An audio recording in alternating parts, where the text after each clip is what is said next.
Good afternoon, good evening, good morning, viewers.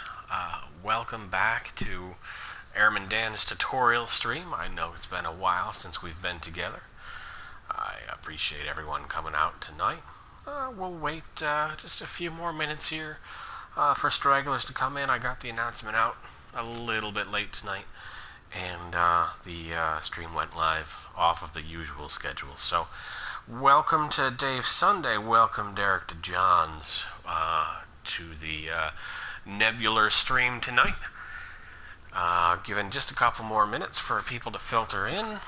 Welcome to Jay Novak. Hello and welcome. We're currently at Waypoint 15 on the Wild Wild West expedition. Starting to come back down the western arm of the galaxy here towards the bubble. And we are in a nebula right now, the Mycauci AA-AH0 nebula. I can't recall offhand why we picked this particular one as our waypoint, but we are here. I believe it's actually pretty low off the plane. Yeah, it is. So we're pretty far down here. I was originally going to take the Corvette out tonight for reasons that you'll see at the end of the stream. Unfortunately, it couldn't really get anywhere in our current position, as everything is pretty sparse. I was able to make about one jump or two. Hello, Mike. Mike NATN. iPad. I need to bring the iPad closer because I cannot see it all the way over there on the table. Alright. Mike Nation? Is that what that is? Could be. So we'll give 1 or 2 more minutes for a couple folks to... Micklin, welcome. Okay. Now I get it. We'll give 1 or 2 more minutes for folks to arrive on the stream. In the meantime, this is the area we're in. Again, Mycauci AA-AH0 nebula, pretty far off the bottom of the plane.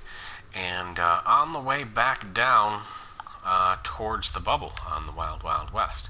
So we're pretty much abeam Gentharvey here, which is one of the points on the Colonia Connection Highway, which is about to get a lot more traffic, I imagine, with the new carrier stops that are becoming available.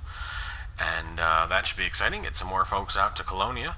You can see another spot on the highway here, Rohini. These two are my usual stops when I'm flying between the bubble and Colonia.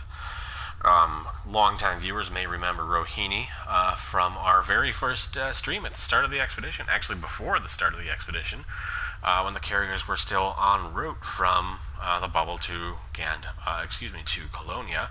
Stopped here and did the Exploration 101 stream at Rohini. So we are on the way back down, having started here in the Colonia region.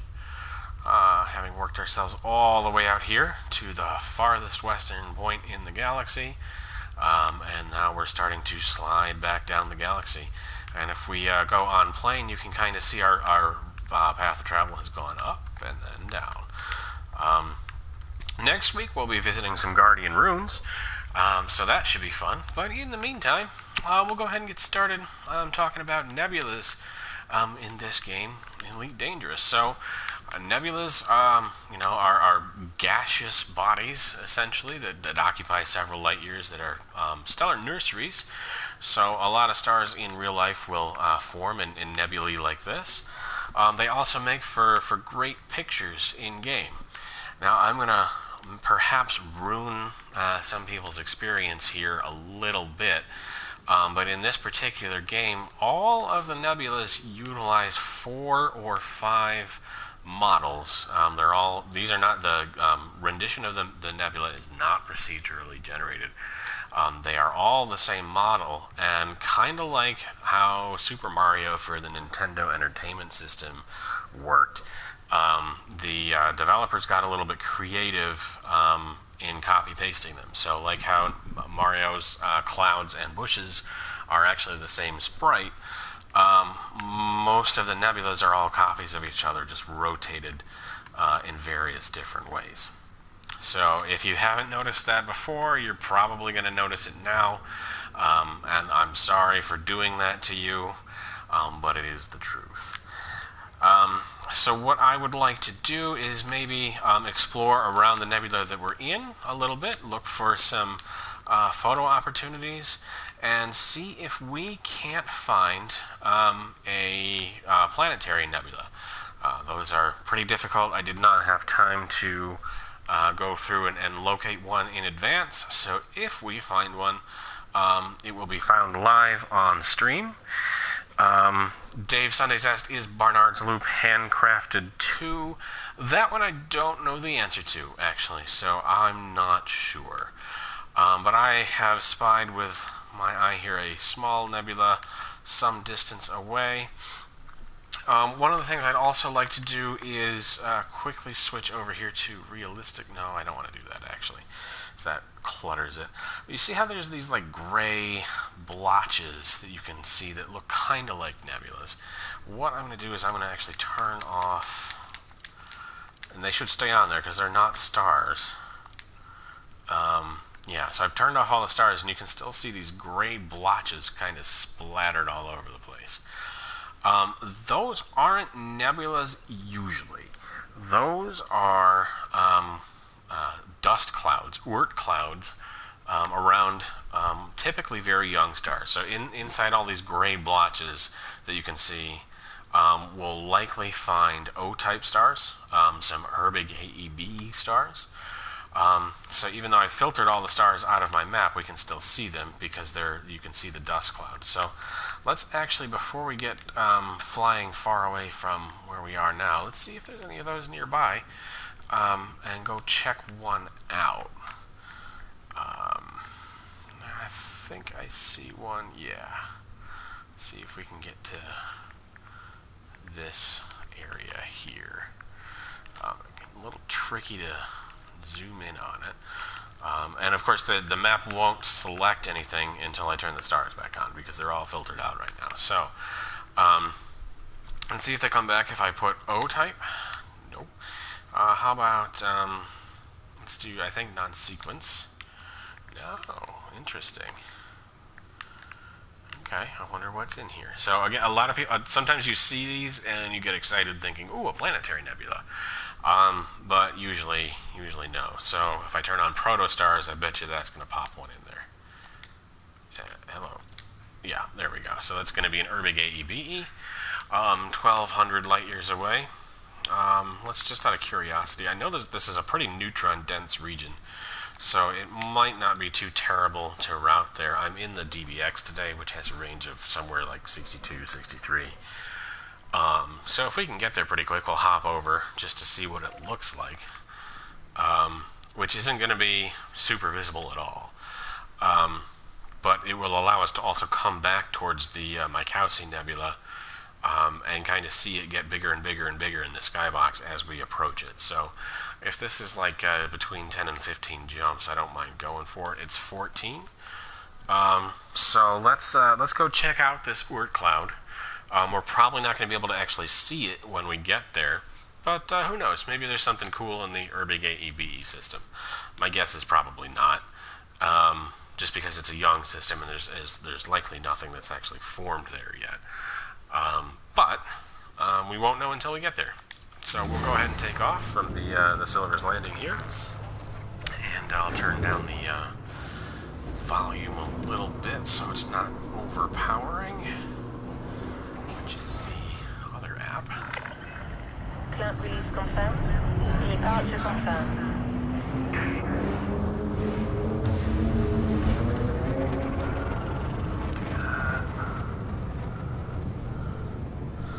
Okay. And if anyone happens to know the answer to Dave's question, is Barnard's Loop handcrafted, feel free to drop that answer in the chat. I honestly don't know. Our first star here is going to be a white dwarf. So who knows? Maybe we'll explode and die right off the bat, because I'm sure it's going to want us to boost off of that.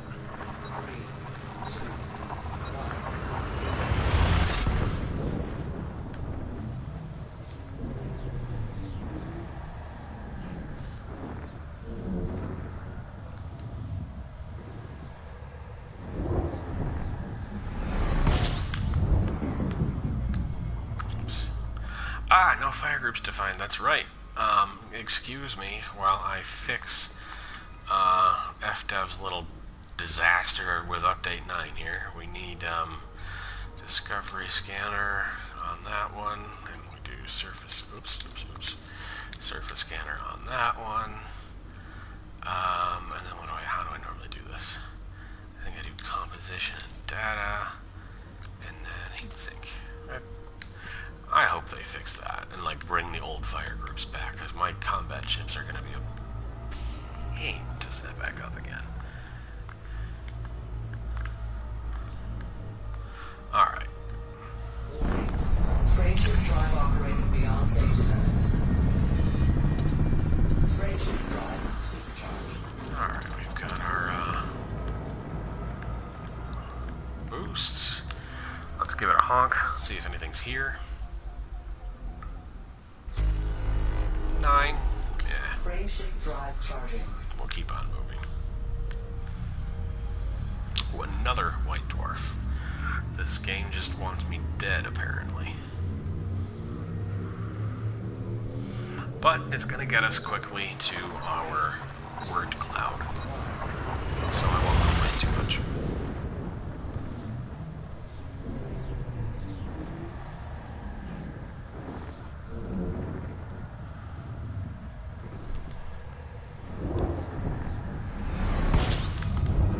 Smells nice.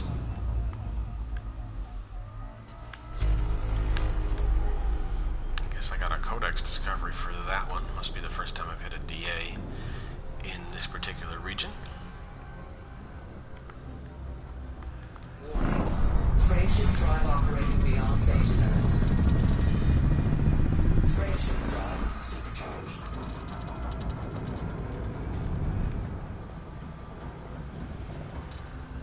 Be nice if I could get out of the cone here. Frameshift drive Right. charging. Okay, going to a neutron, that should be a little bit less stressful. White dwarfs aren't too terribly bad. Those from the expedition joining us on the stream today who have been in the Discord know that I made a run. Actually, 2 waypoints back in the last couple days because it was missing in EDSM for me. And there was a fair amount of white dwarfs I had to hop there. Gets a little bit stressful when you've got some quality data on board, and the exclusion zone is huge, and the jets are not. But I've never been destroyed by one unless I deliberately dropped in the cone. So maybe I just have a false sense of security, but they don't bother me too much. You just got to be careful with them.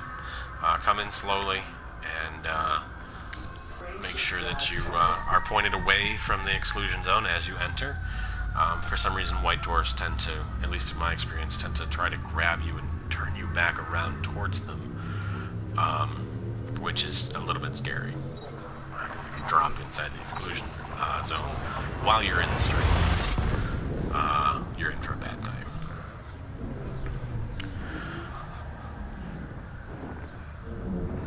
Something appears to be on fire nearby. I can hear, I don't know if it's the mic is picking it up or not, but there is a large number of fire trucks and ambulances driving by.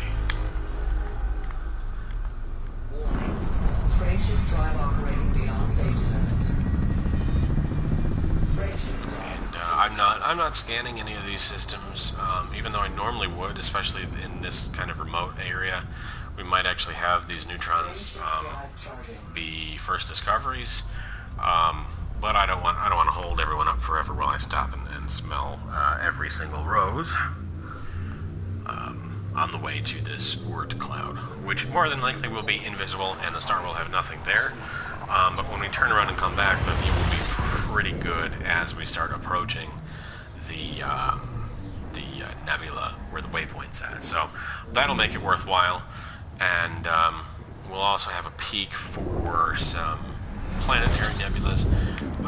Not super optimistic that we'll find one out here, but we'll surely look. I have only organically found one planetary nebula. in my entire exploring existence. And irritatingly, so irritatingly, it was not mine. Somebody else had found it first. Which was a bummer, but c'est la vie. Warning, temperature critical. Pardon the slow fuel scoop here. We are in the DBX, which is limited to a 4A fuel scoop.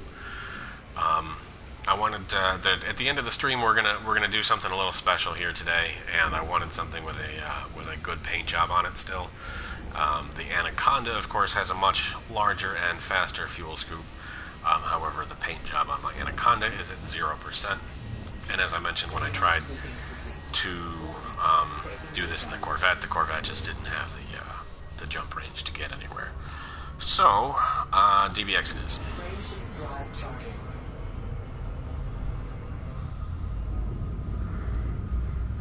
JP, welcome to the stream. We've missed you. Welcome aboard from the flight deck. And those just joining us now on the stream, we are heading away from Waypoint 15 of the Wild Wild West expedition towards an Oort cloud that's got an Herbig AEBE star in the middle of it. Just to see on the off chance if there's anything there. Likelihood is low, but we're going to have a quick peek because that's what exploring's all about.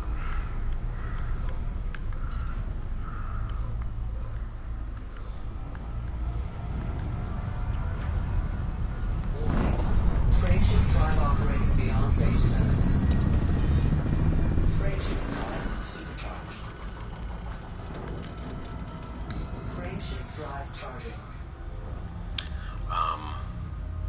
Other things to note about finding nebulas: if you're looking for like random nebulas, you'll note that the names that you see in the galaxy map are usually like AA-AH0, so they're named after like the heaviest system in the sector, the Boxel as it is. However, there is no, for non-planetary nebulas, there is no like central system for these nebulas. So if you're trying to find like the center of it and you plug in that name that you see the nebula labeled with in the galaxy map, it's not going to take you to a system. So there's no like origin system for the nebulas, at least that I know of.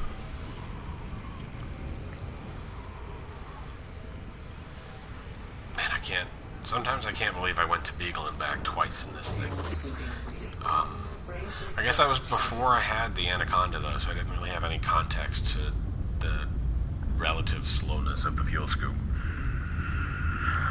Dave Sunday's asked for a quick refresher on the letters that show the mass of the system. Yes, absolutely. So, Elite Dangerous System names, if you look at the one we're jumping to, QA, JQ-X something or other. I just lost it because we are in witch space here, so as soon as it pops back, I'll continue that. Okay.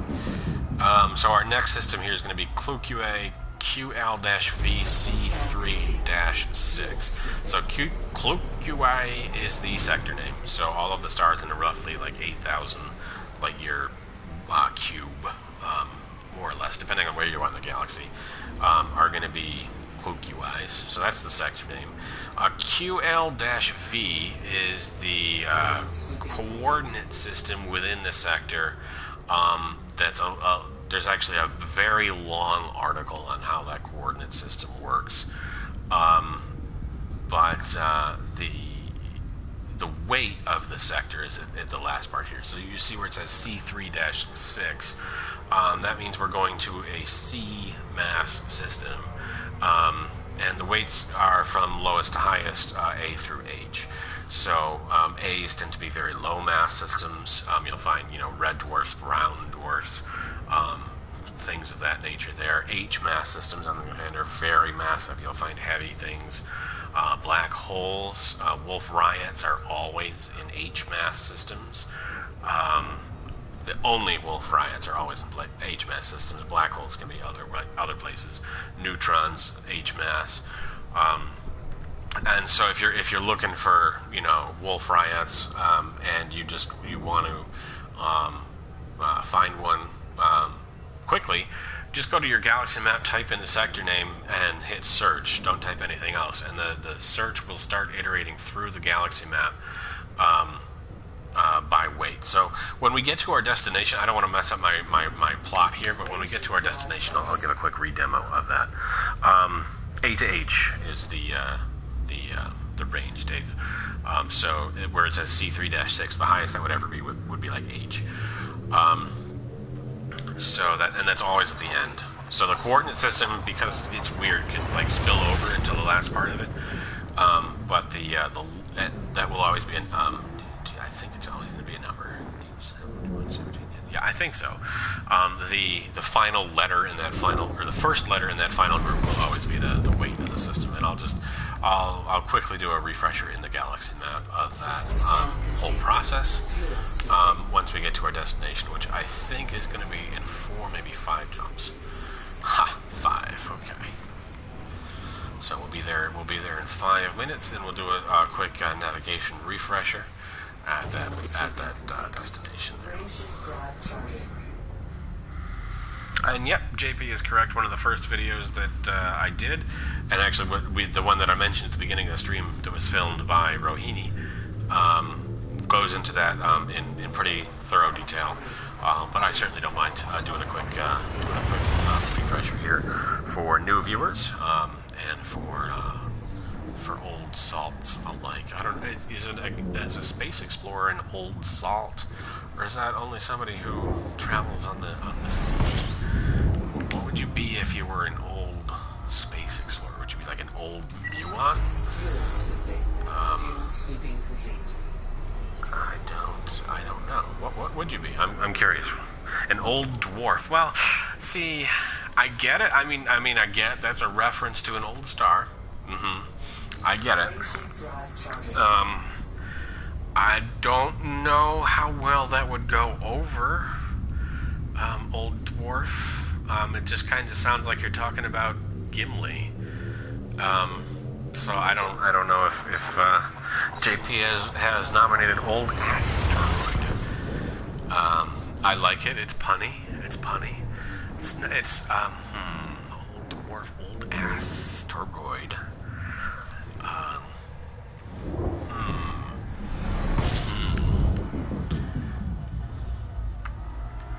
don't know. I'd throw out your nominations in the chat there, folks. That what would an old space explorer be? Our nominations so far include Old Asteroid and Old Dwarf. The Duster. Duster's good. I feel like that came from JP Striders. I feel like that was stolen from somebody or something. I feel like I've read that before. I like it because space dust, right? I get it. It's good.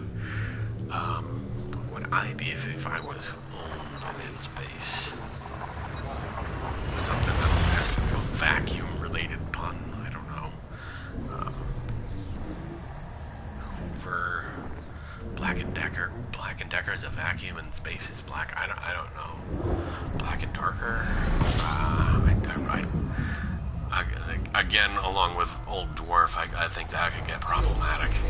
System scan complete.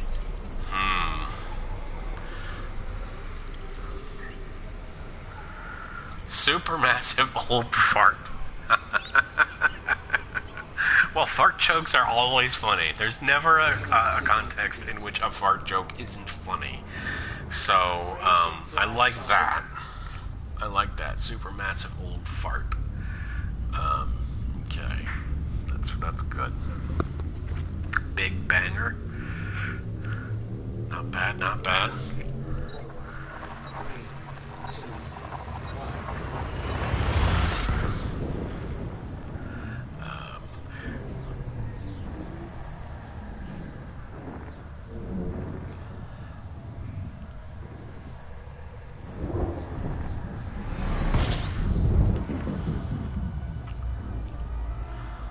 I think this next system is going to be our final destination. My clues to that were the info panel top right saying last main sequence before fuel is gone, because you can't scoop off her big AEBE, and also the weight of the system, the mass of the system, as we were just discussing, a moment ago is G4. Disengage. So this is going to be a pretty massive system. However, I still expect there to be not a whole lot in it.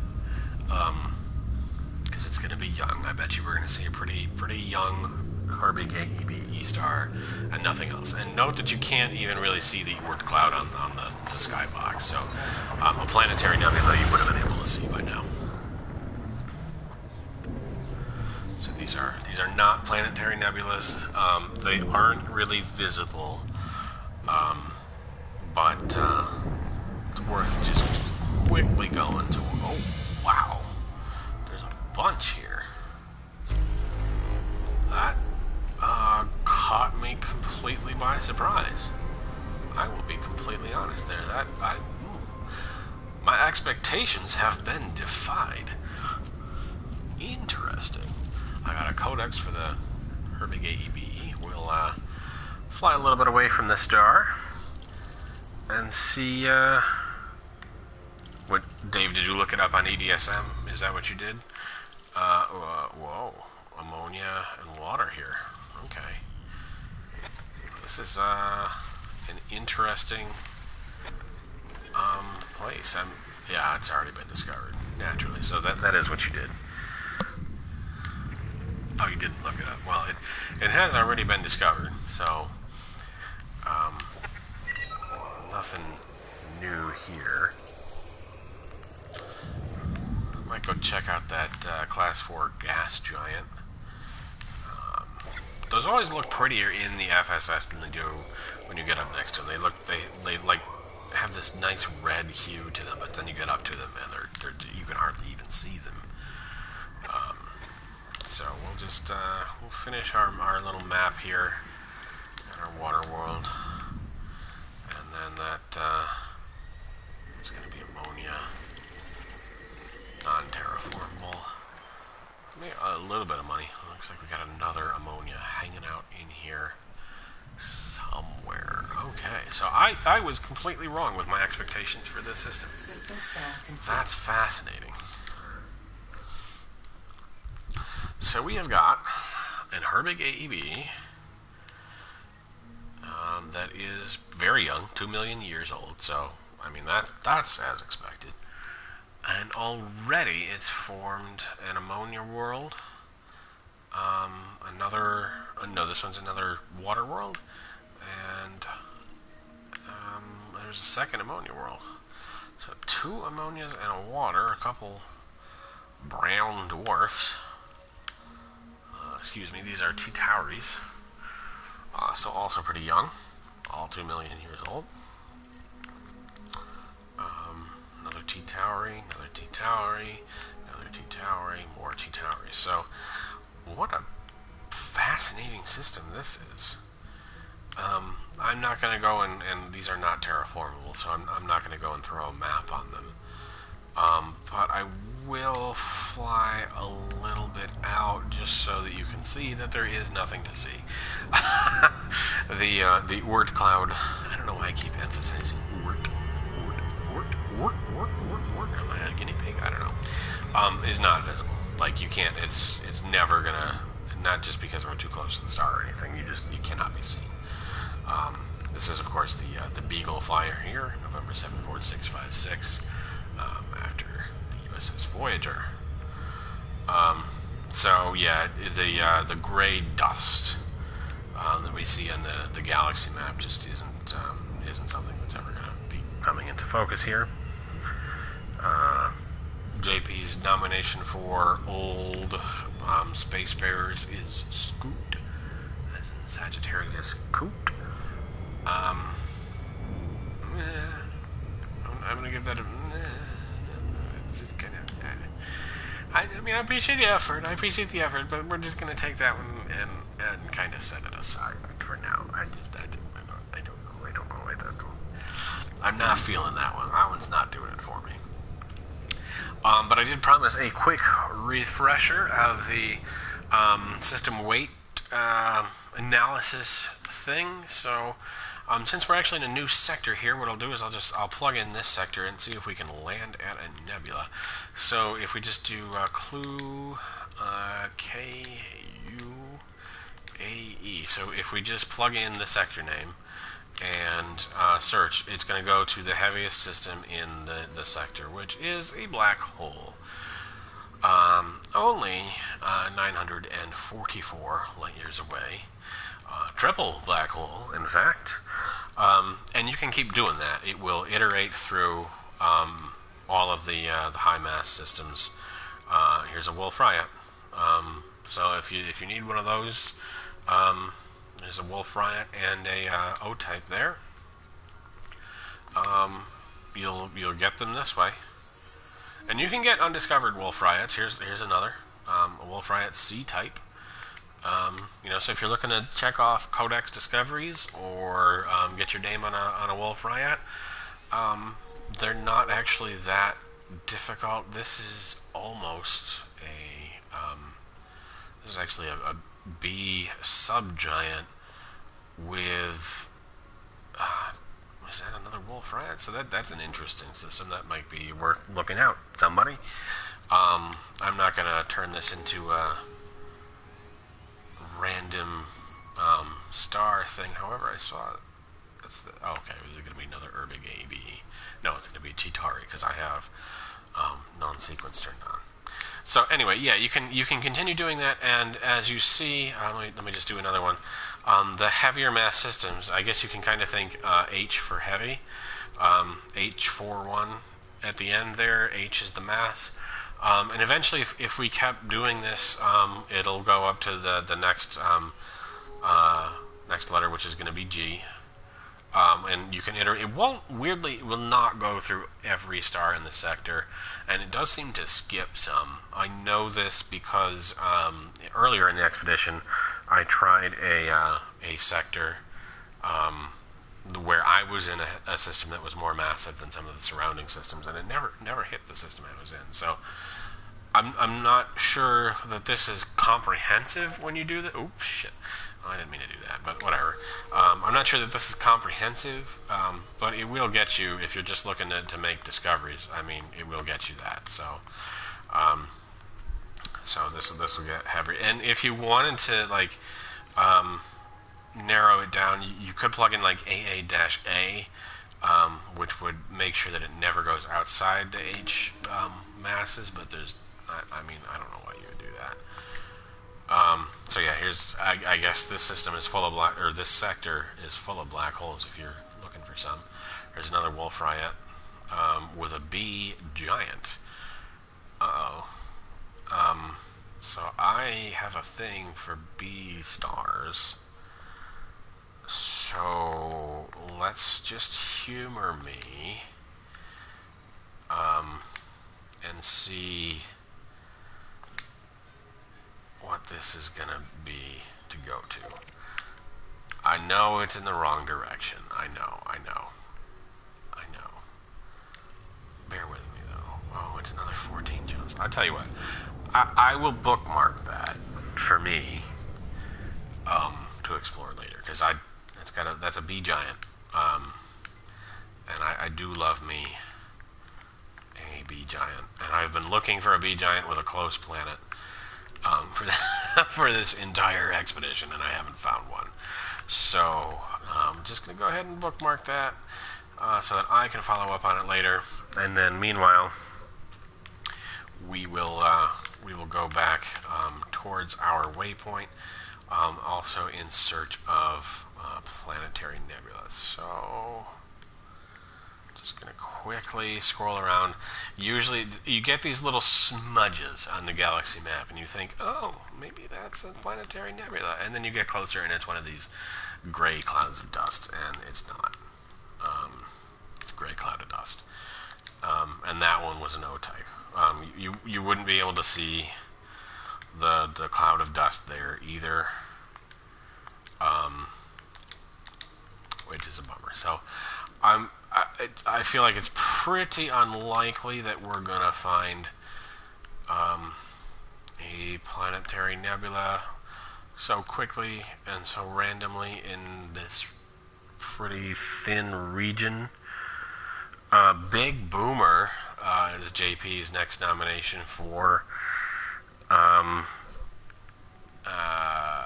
old spacefaring explorers. I kind of like that one.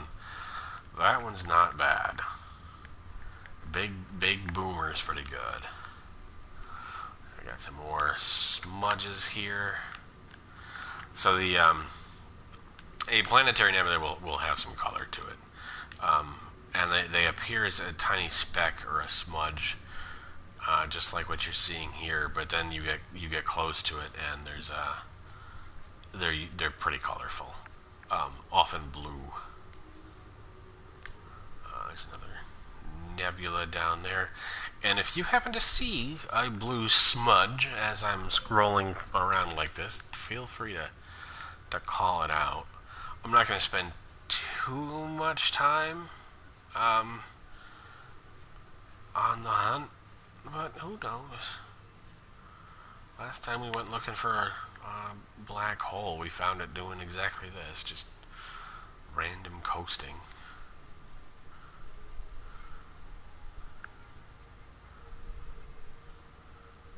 All gray.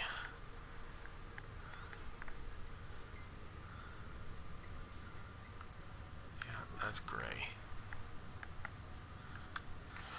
Yeah, planetary nebulas are small. Hard to see, hard to find. I mean, we can look one up and go to one. Dave, if you want to, if there's one nearby, I will go to it so that we can experience it. I have no objection to that plan at all. Why have I got bookmarks over here? I don't know. What is all this? Why am I bookmarking clouds of dust?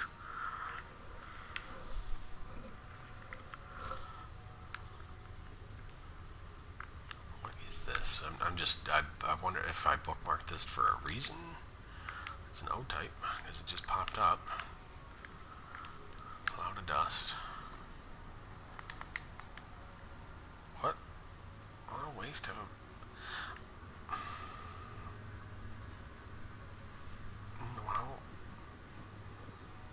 No, it's not. I don't know why I bookmarked this. Waste of bookmark. Goodbye. There's another one right here too, wasn't there? No, just the one. Okay. JP's right. Maybe that could be from when we were scouting. Up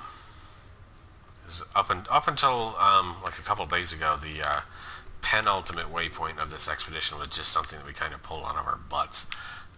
Because it was more or less halfway between where we are now and the last stop. We were all a little bit explored out, and didn't really have anything good in the pipeline there. It was a neutron star that was like super spinny, but other than that, it had absolutely no special or redeeming qualities. So good news, we're going somewhere fun now. So stay tuned for that. We're going to be going to Guardian Site next weekend, and Dave has posted the planetary nebula. So we'll quickly punch that at Clue Cow. Okay, yeah. BB-W. I always worry that my autocomplete is going to like give away something terrible or embarrassing about me here, but I don't know. Never has. I have no shame anyway. Yeah, so that is a planetary nebula. It is a ways away.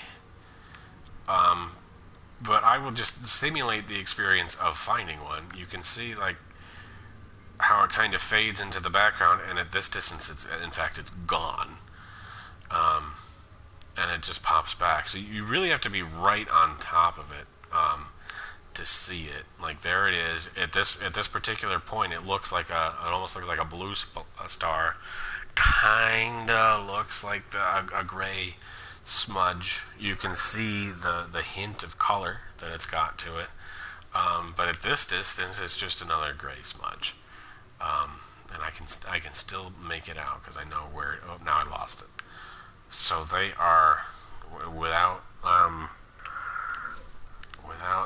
being right on top of it, pretty hard to see. Interestingly, this one is like named. Well, I don't remember the last one I went to being named. I think it was a neutron in there, right? So we'll turn on non-sequence. Yeah. So if we were to go to this one, and I'll plot a course just for shits and gigs here, but it's probably going to be like 40 jumps, so I'm not going to make you sit for the better part of an hour while I go there.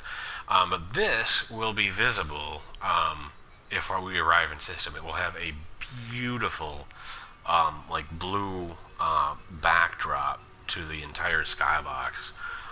So if you have the opportunity or the time, I definitely recommend taking a detour to a place like this. So let's just for curiosity's sake, yeah, it's 34 jumps. So I'm not going to do that on stream tonight. I will plug in the other one though that Dave found, just in case it's more close. So we got fly IED GAE RJ-Q E5-0.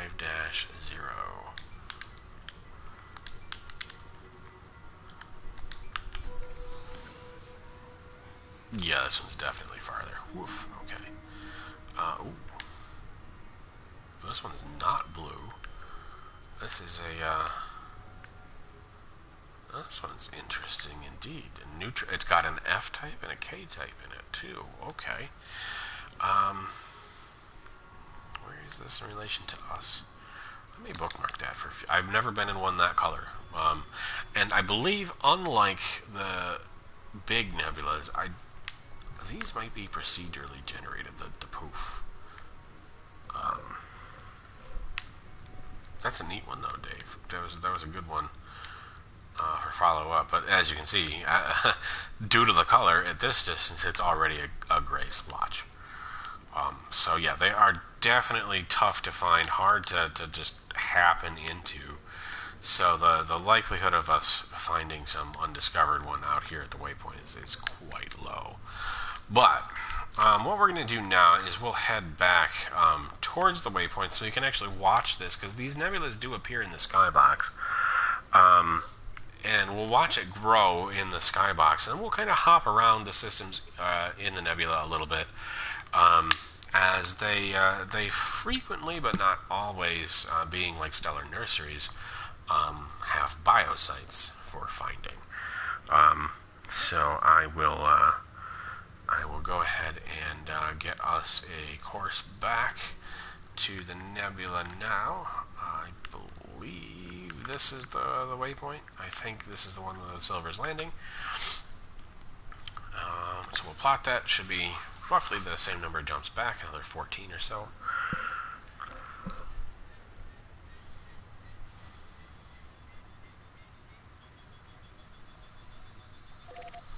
And we'll just hippity hoppity. We're way back. Yeah, 14. So not bad. Same jumps back as it was out. And we can probably still see it in the skybox from here. Yep, there it is. It's right there. Right above the blab there. So, blob. So as we get closer to it, that's going to get bigger, bigger, bigger, bigger in the skybox. And Dave Sunday asked, are NSPs only in nebulas? JP correctly answered, no, they're not. You can find them in other places. They, I guess, are more common in nebulas. However, it's not a guarantee that you're going to find them in any given nebula. In fact, all of the nebulas that I scouted for this trip, I found a grand total of 0 NSPs, which are notable stellar phenomena. It's unclear to me if they are specifically hand-placed in the galaxy, or if like the areas in which they might appear are hand-placed, but there does not appear to be any kind of like uniform distribution where you can, you know, increase your likelihood of stumbling upon them, although I guess towards the core of the galaxy they're easier to find, so I don't know. In any case, scouting for them on this expedition was a big bust. I didn't find any. I know one of our waypoints had them. That was a waypoint on a previous expedition we shared with them. It wasn't something we found. So, if you found NSPs on this expedition, congratulations, you were more successful than any of the people on the scouting mission for it, in finding them.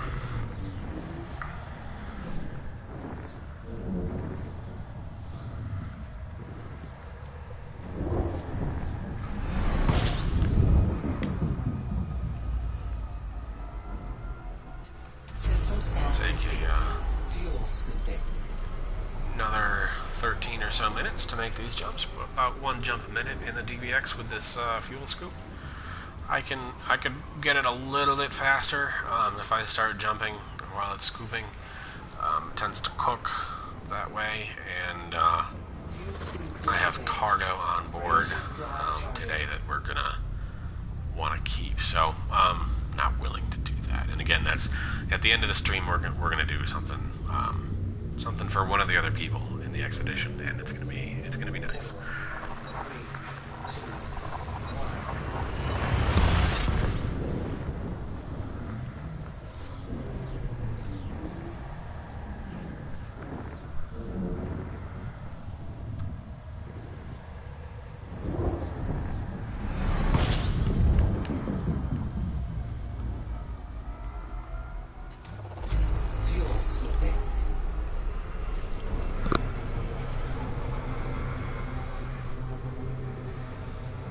JP says tips for DBX pilots: bring eggs, bacon, and bread, and just put them on the console. I mean, this ship actually runs really cool. We're at 70%, and we're scooping off a pretty hot. I believe that was a G type. And look at the temp; it just plummets as we get away from it. It's tough to seriously hurt this ship with heat. I mean, you can certainly do it, but it's one of the cooler running ships out there. And you can see the Nebula over there on the left. Getting a little bit bigger. Now, if you're flying a T7, you don't even really have to have an electric kettle. Just put water really anywhere will do. And then kick the frameshift drive on, and it will begin to boil immediately.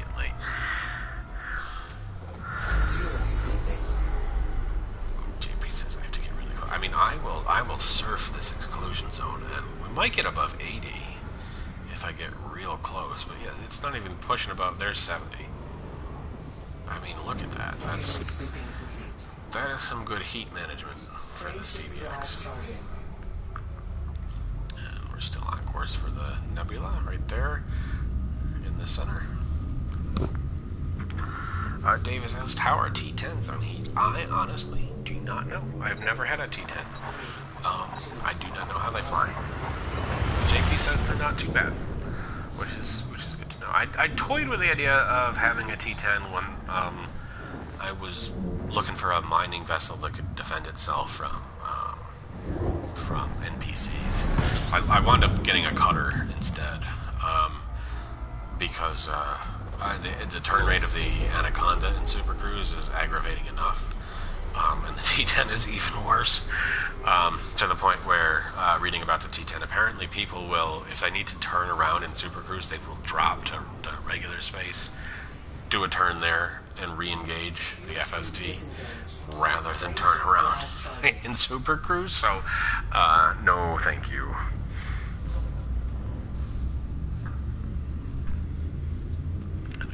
Nebula's getting a little bit bigger.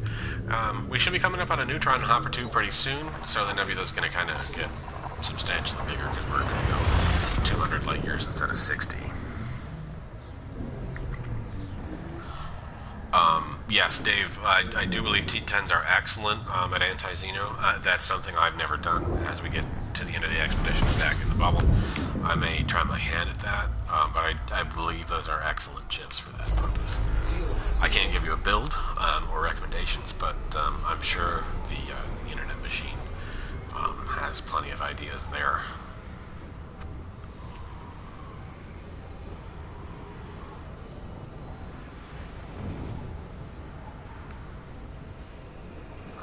Fuel scooping complete. Frameshift drive charging. I thought we were going to that nebula, but maybe we're going to that one. I'm not entirely certain. 3, 2, 1.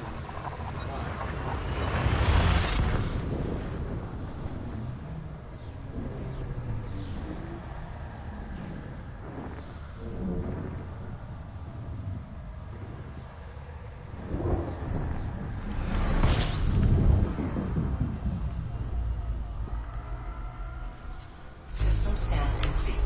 Fuel scooping.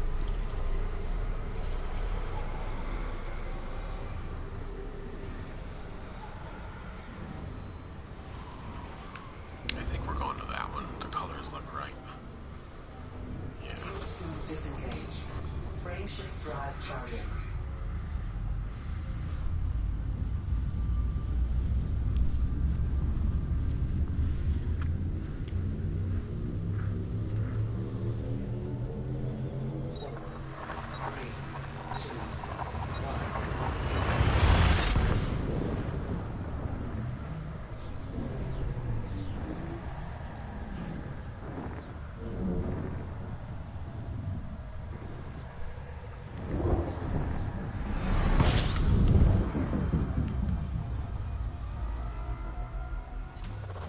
Fuel scooping.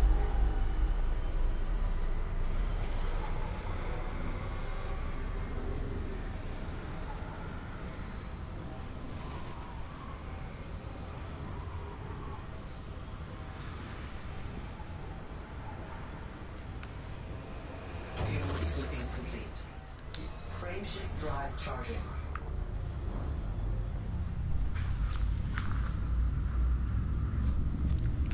JP said he loves his anti-Xeno gunship build. I would love to try that out too. I've got a gunship. Not especially good at anything, if I'm honest. I didn't really know what I was doing when I built it. So I'd love to just redo it and maybe make that my entry into anti-Xeno. Now, don't get me wrong. I really enjoy my gunship. It's just not especially great. It's pretty tanky. In like PvE combat, like I can go to conflict zones and whatnot, usually be fine. I wouldn't even dare to try a PvP. No way. And I'd probably get wrecked in AX too. Frameshift drive charging.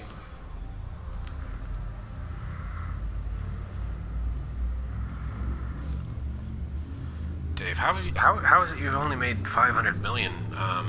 Is that just on this expedition? I guess that's for the expedition. Yeah, that's only 500 million. That's actually a pretty substantial chunk. Thinking about it for one expedition.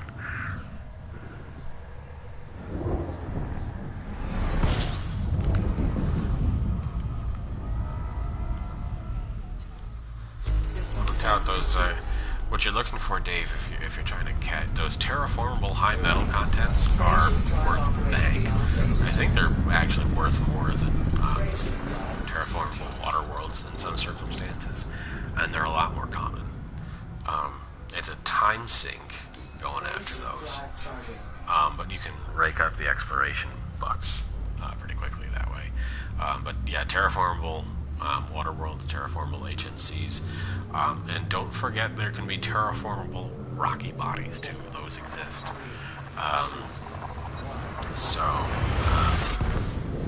That terraforming, it almost doubles the price that you get for those. So if you're looking to make some additional exploration cha-ching, I highly recommend. Whoa, we got a big spinny boy I found before. It's certainly Frameshift drive operating beyond likely. safety limits. Frameshift drive supercharged.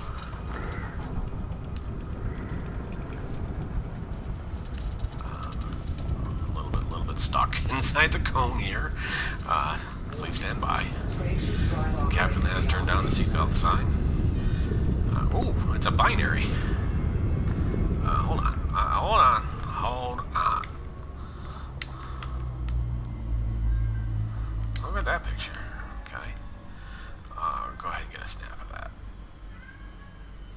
That neutron doesn't look right.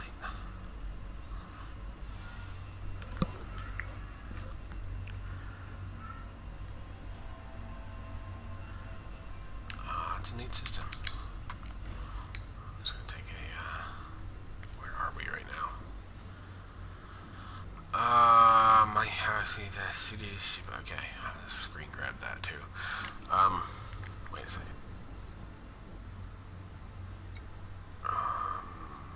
Yeah, nothing to let down. Okay, moving on. Drive charging. You can see our nebula is getting awfully large now, so we're almost there.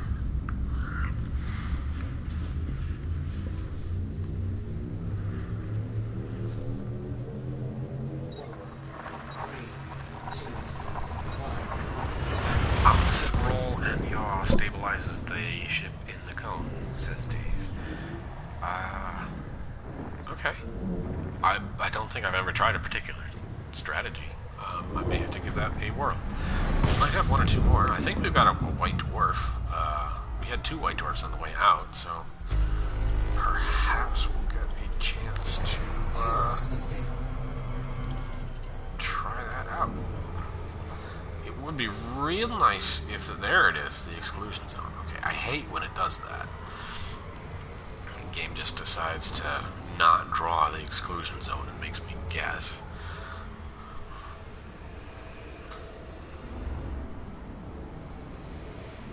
Warning. Temperature critical. Again, the DBX,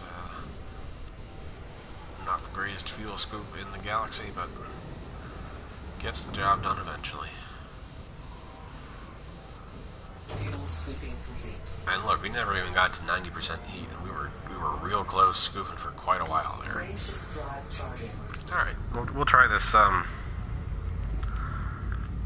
We'll try this opposite lock on the directions, or on the controls here. We'll do cross controls and see what we get in the neutral. Yeah, because we got one coming up right here. I have to cycle it with the direction the cone throws. Okay. All right, I'm certainly open to trying it. Let's see what we get. Hopefully this one's big and not like a little wispy strand. It is a little wispy strand, but we'll try it anyway. System scan complete. Let's see. So, I'll get in there, and then opposite. Frameshift drive operating beyond safety limits. Okay. I think I hit that with... Where did it go? I've lost track of it. There it is. Kids, don't try this at home. Don't fly at the neutron. Frameshift drive operating beyond safety limits. Oh, check that out. That is pretty stable.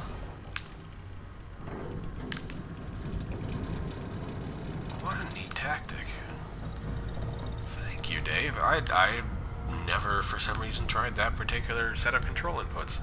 And this is DBX. Those tend to get tossed around pretty badly in neutrons. So, that was a good tip. Opposite controls in the jet cone there. Opposite yaw and roll. Which is cross-controlled, will give you a bit of extra stability. I like that. I like that a lot. Thank you, Dave, for the tip.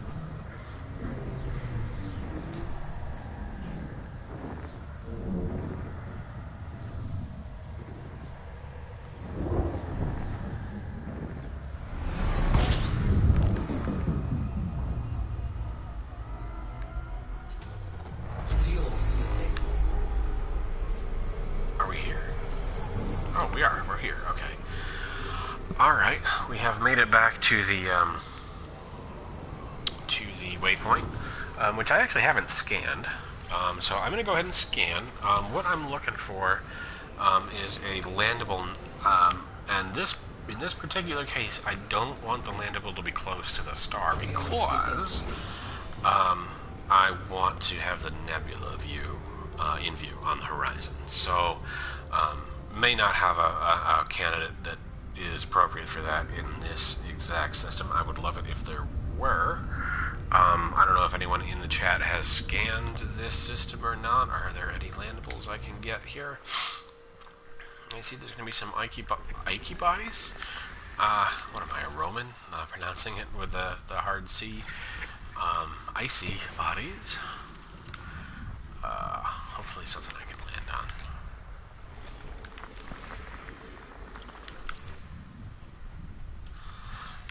Dave has also suggested that drinking and flying enhances the experience in the neutron code. I cannot confirm that one. That is behavior I cannot confirm.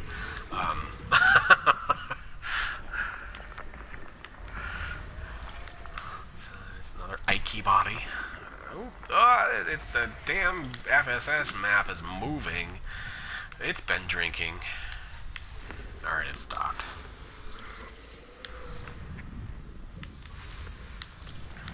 Apologies for the delay while I map the system. The other day on the rush back from 13 to here, that was a bit of a drag, to be honest. There was 104 or 107 jumps all at once, and I had just come off work, and all I wanted to do was veg in front of the TV and not have to pay attention, and I had to pay attention in order to do that. So that kind of sucked. All right, let's see. I see there is one landable. The one time I want it not close to the star is close to the star. Okay, let's go check it out. It's 151 light seconds away, so perhaps the star is not too close. But you can see here, cute, nice big purple view of the nebula. And the great thing about planetary nebulas, which is this isn't. I want to be clear on that. That purple view is so much brighter for the planetary nebulas. It is awe-inspiring and overpowering. So we're gonna give this planet a quick map. I'm looking for mountains, high canyons, something I can park on top of, craters. So we're gonna conclude this stream today with a little special event here for someone. And also, I did mention, and I don't think this planet's going to have them, but biosites in a nebula. Just if you hop around systems within the nebula, I like B-type stars. As I've mentioned, I'm a big fan of blue stars. So if you find blue or B or A type stars near nebulas, you may run into some pumpkins. I forgot what they're actually called, but they're the shape of pumpkins. Bioluminescent something or other. I don't know. Someone will throw it in the chat. Anemones or anemones, if you're on the European side of the pond, which can be super cool. And Davis said that black holes in a nebula look pretty good, which actually I'm not sure if I've seen one recently. So no geosites or biosites here.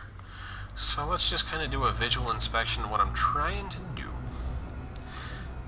is get that nebula in the background. So it's pretty up there. So I'm actually going to fly over here and then come at the planet like this so that I can see the nebula. Yeah.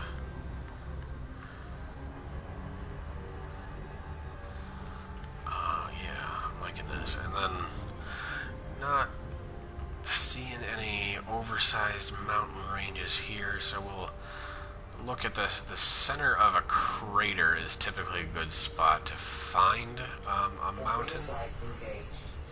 So I'm gonna go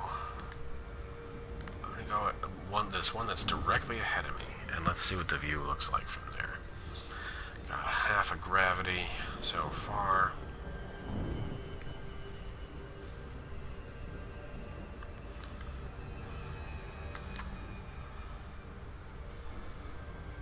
It's a little bright here. Let's see if we can get out of the sun. So we'll go into the free fall zone here to maximize our speed. So if I want to keep that nebula in sight, I may have to head towards the poles. I'm going to put it behind me right now. There's a decent crater. I want it to be darker. I'm trying to get something. I'm trying to get a photo set up here. And I want that nebula in the background of it. And I want to be on the top of a mountain while I do it.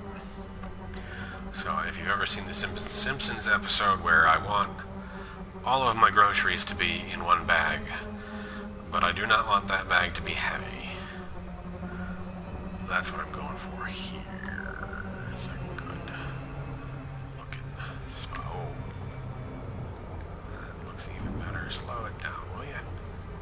Yeah, there's a mountain right there. I think I managed to put that nebula behind me. I put the sun behind me. Oh yeah, that's pretty. Okay, I'm cool with that. Coming in a little steep, but that's all right. You'll see why I'm doing this. Yep, we are headed towards the crater nipple.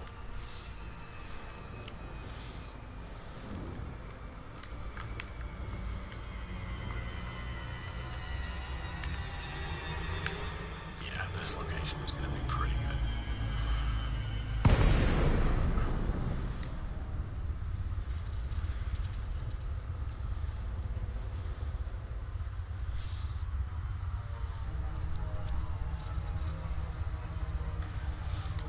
It's 0.65G, not terrible. Let's not crash. Yeah. Okay, this has got some decent shadows going on. Trying to land on top of it here.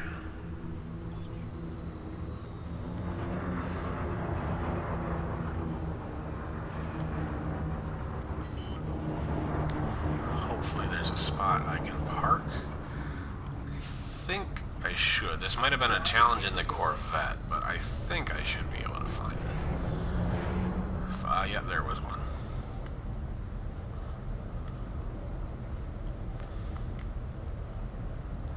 Observant viewers will notice some similarities in the landscape to previous stops and may be able to figure out what I'm doing here. Flight assist off. Flight assist on. Flight assist off. Flight assist on. Flight assist off. Flight assist on. And that flight assist toggle trick has been supremely helpful for placing a ship in a tough parking spot. So let's just verify that we got the view that I was hoping to get. Yeah. Oh yeah, this is going to work nice.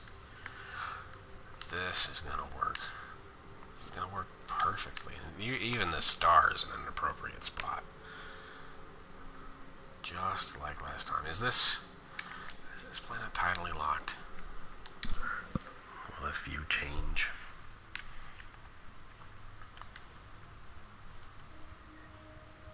It is tidally locked. So this particular view is always going to look like this, which makes me happy. So I'm going to screenshot this for the coordinates since there's no geosite here. And then we're going to get out and we're going to do something a little special here.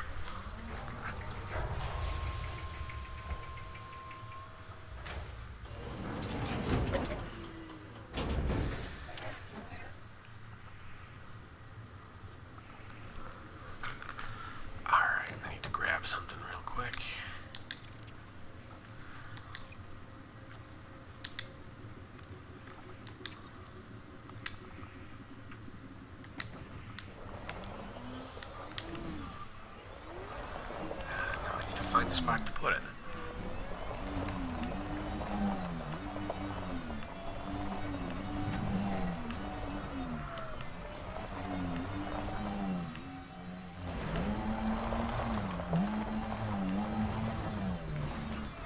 And you'll see why I have that in just a minute. Looking for a little bit of level ground. Kind of at the peak. Which may be over there.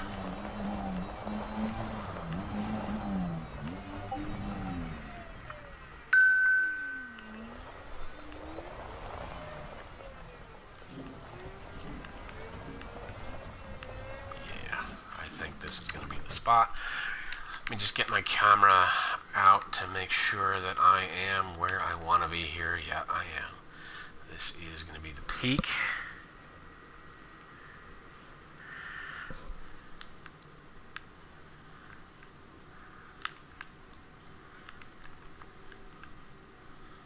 And yeah, this is going to be the spot. So where does it look pretty flat? What I've brought on board is a Guardian key. And there's a very specific reason for that. I just needed, when I drop it off, it's probably going to try to tip over, and I need it to stand up. So I need to find somewhere flat. Let's try this. So I do apologize. Well, you have to put up with my camera work a little bit here while I try to do this. This is probably going to take a couple attempts. And by a couple, I mean several. And by several, I mean a lot. I've done this before. And it was worth it, but it was a pain. Okay. So we're going to do this, and then abandon. Yeah. I'm pretty sure it already fell over, but we'll look.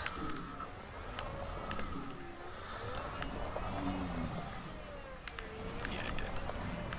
So this is a Guardian key, and they glow pretty brightly. And they also have a special significance to me. And if I can get one deployed perfectly here, I'll explain what I'm doing.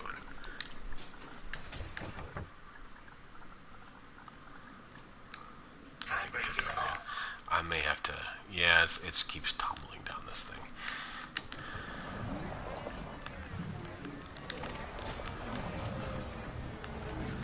I'm going to have to get a slightly different spot. Oh, maybe at the bottom here. That might be easier to stand it up. And thank you again, viewers, for your patience while I get this particular bit done. Yeah, it tipped over again. Yep. This may take, like I said, this may take a minute or two for me to get it to stand.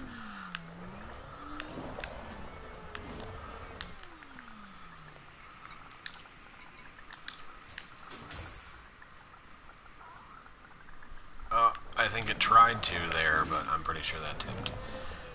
Yeah, it did.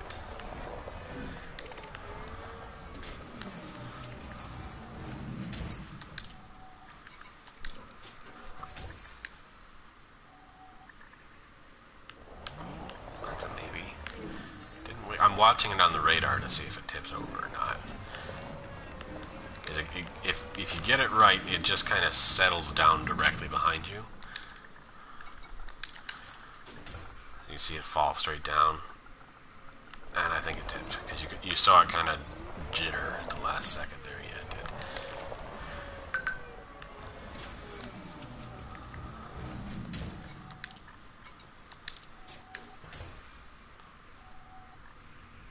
That definitely tipped.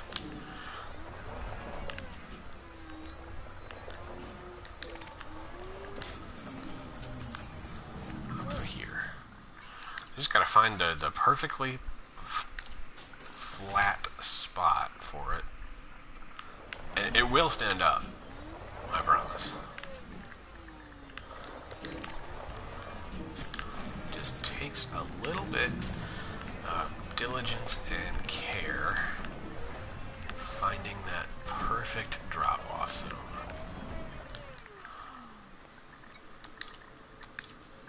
Oops. I don't want to sell it.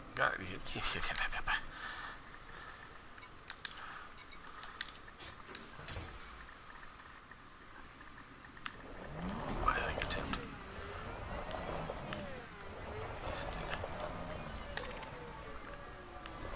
Almost.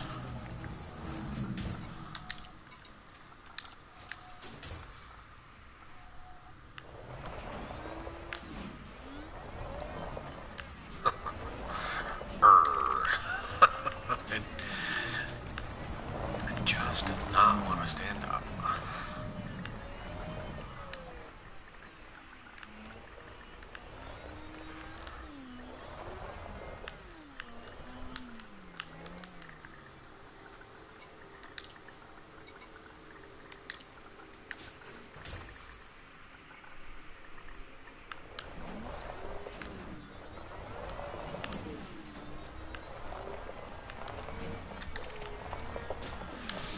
Again, your patience is appreciated. I will eventually get this.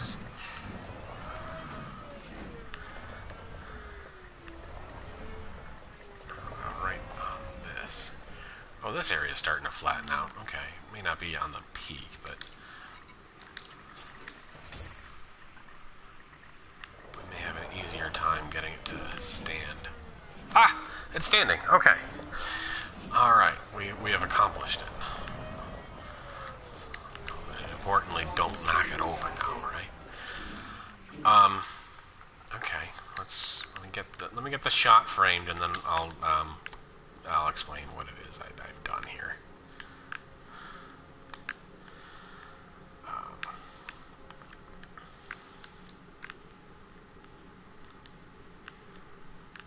Yeah.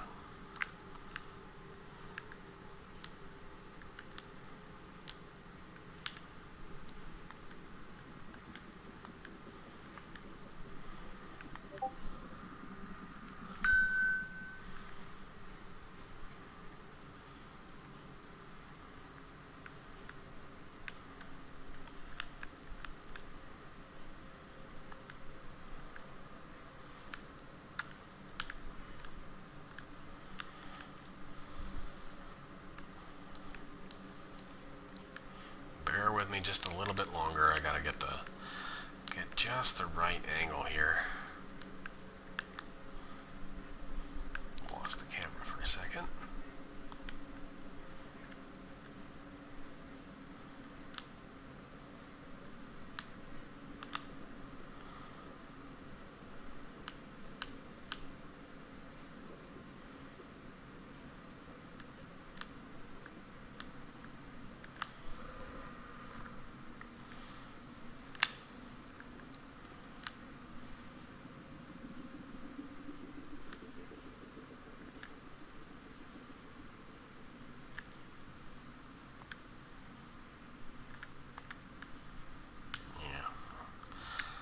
Messing with the zoom is the fisheye is killing me here.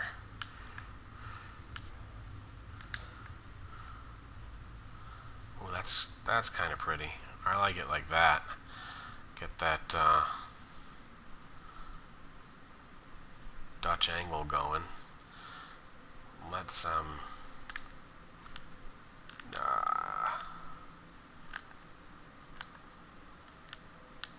back my SRV out of the picture if I can.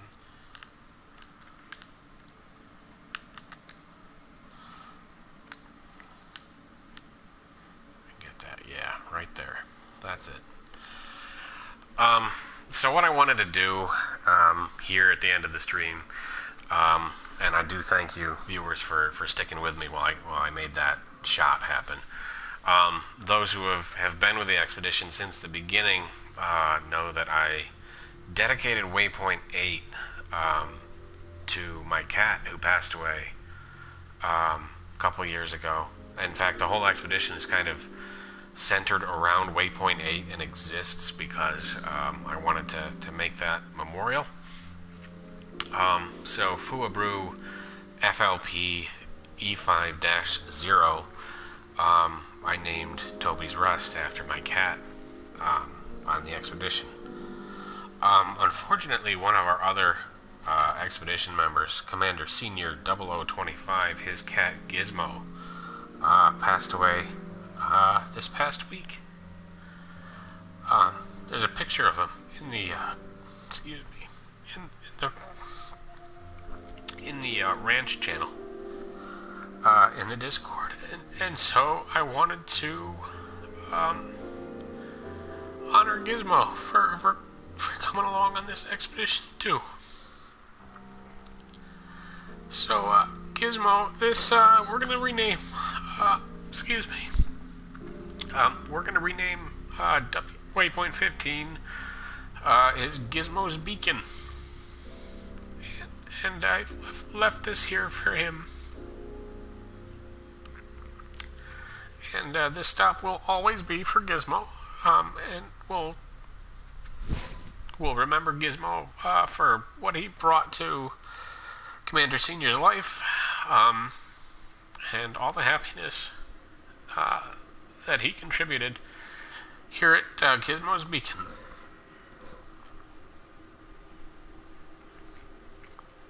And I left one of these ancient keys at Toby's Rest.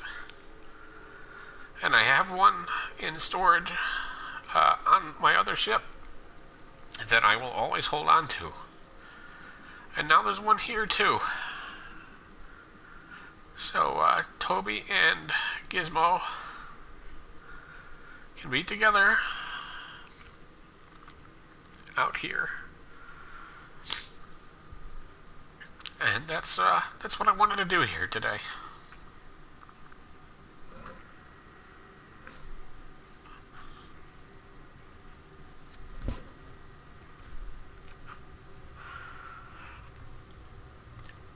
So thank you everyone who came onto the stream. I know I sign these off and disappear. I'm going to go on mute, but I'm just going to leave this up for a little while. The landing zone coordinates will be posted in one of the Discord channels.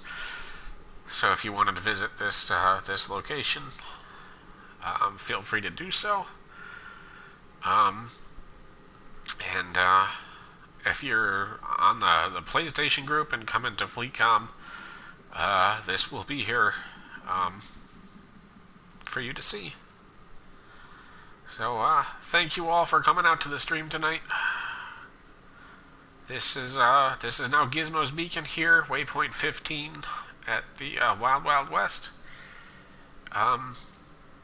If you're interested in catching up at the end of the expedition, join us at wildwest.space/expedition. Join the Discord, wildwest.space/Discord. And I'm just going to leave this up for a little while tonight. In honor of Gizmo. Thank you all, and we'll see you Starside.